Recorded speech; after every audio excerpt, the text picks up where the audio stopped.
Bayi paus ini mencoba untuk bunuh diri. Dia menjulurkan kepalanya keluar dari air. Sekali pandang ke langit, kemudian ia tenggelam ke dalam air. Namun, manusia di pantai tidak tahu. Orang tua paus menjulurkan kepala mereka keluar dari air untuk meminta bantuan. Orang-orang menganggap ini sebagai tanda bahwa mereka siap untuk pergi. Paus-paus itu putus asa, tetapi naluri mereka untuk bertahan hidup mendorong mereka untuk mengikuti lubang yang digali oleh manusia. Orang-orang sangat senang melihat paus berangkat. Kegembiraan yang tinggi. Mereka berkumpul di pintu masuk lubang untuk menyaksikan. Dan saat itulah, Anna menyadari ada sesuatu yang salah. Bayi paus itu hilang. Ia pergi ke lubang pertama untuk mencarinya. Airnya membengkak, tetapi paus itu tidak terlihat. Anna bingung. Ia baru saja bersama orang tuanya. Bagaimana mungkin ia bisa menghilang dalam sekejap? Dan saat itulah, wali kota berbicara tentang hukum alam yang kejam untuk bertahan hidup. Bayi paus itu sangat sakit. Orang tuanya enggan pergi untuk merawatnya. Ia tidak ingin menyeret keluarganya ke bawah. Ia harus mengorbankan dirinya sendiri. Ia berhenti berenang. Ia membiarkan tubuhnya tenggelam ke dalam kegelapan laut. Anna tidak bisa menerima kebenaran. Dia berteriak kesakitan. Dia ambruk ke tanah. Kesedihan menyelimuti semua orang. Tetapi penyelamatan terus berlanjut. Hawa dingin akan datang. Mereka harus segera mencapai perairan terbuka secepat mungkin. Kalau tidak, dua paus yang tersisa akan tenggelam juga. Wali kota telah memobilisasi semua warga. Semua orang menghentikan apa yang mereka lakukan. Mereka mengambil peralatan mereka dan bergegas ke lokasi. Meskipun banyak orang datang untuk membantu, tetapi masih ada masalah di hadapan mereka. Esnya menumpuk. Dinding es telah terbentuk ribuan kilometer di bawah laut. Kapal pemecah es terjebak 200 menjauhnya. Tidak mungkin menerobos dengan tangan. Tetapi Anna tidak menyerah. Dia mendekati presiden, berharap bahwa ia akan mengesampingkan prasangkanya untuk sementara waktu, untuk meminta bantuan dari Angkatan Laut Soviet di dekatnya. Mintalah bantuan dari pemecah es mereka. Presiden belum pernah mendengar permintaan semacam itu. Uni Soviet adalah saingan Amerika Serikat. Anna ingin meminta bantuan mereka, dan kolonel mengatakan itu tidak mungkin. Kata-kata Anna selanjutnya, tetapi kata-kata Anna berikutnya membuat mereka tidak bisa berkata-kata. Seluruh negeri menyaksikan untuk menyelamatkan paus. Saat itu tengah berlangsung pemilihan umum.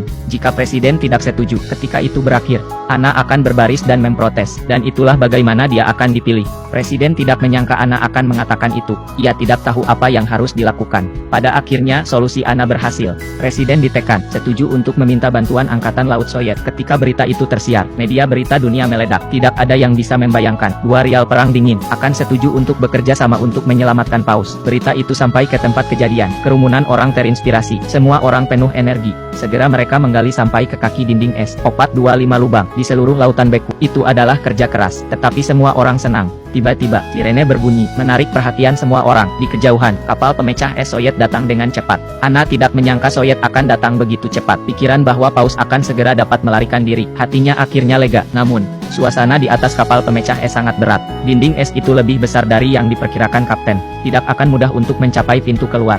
Kapten memberikan perintah untuk memperlambat laju. Dengan ragu-ragu, ia mengarahkan ke arah dinding. Orang-orang di pantai menahan napas.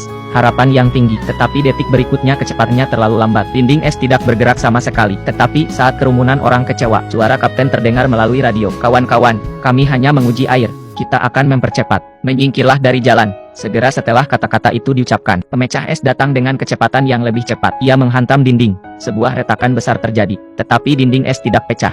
Kapten tidak senang. Ia memerintahkan kapal pemecah es untuk melaju dengan kecepatan penuh. Entah pistol es akan menerobos, atau kapal akan hancur. Dalam sekejap, hati para pria itu terangkat. Pada titik ini, pemecah es meluncur ke depan, dan dinding es pecah menjadi lubang besar. Semangat juang para pejuang sangat mengejutkan. Ini bukan waktunya untuk bersukacita. Kerumunan orang bergegas ke dinding dan menunggu. Namun, 1 menit telah berlalu, 2 menit telah berlalu. Tetapi paus itu lambat untuk menampakkan dirinya. Tapi, tepat ketika semua orang berpikir mereka telah gagal, sesosok tubuh muncul dari kedalaman, dan langsung ke langit, menyaksikan 2 ekor paus saling berkejaran, berenang ke kejauhan. Semua orang merasa bahagia untuk mereka dari lubuk hati mereka yang terdalam. Pada saat ini, orang lupa akan perjuangan antara politik dan kepentingan, melupakan perpecahan antara bangsa dan ras. Dalam menghadapi mukjizat besar kehidupan, mereka bersorak bersama. Untuk waktu yang lama mereka tidak bisa berhenti.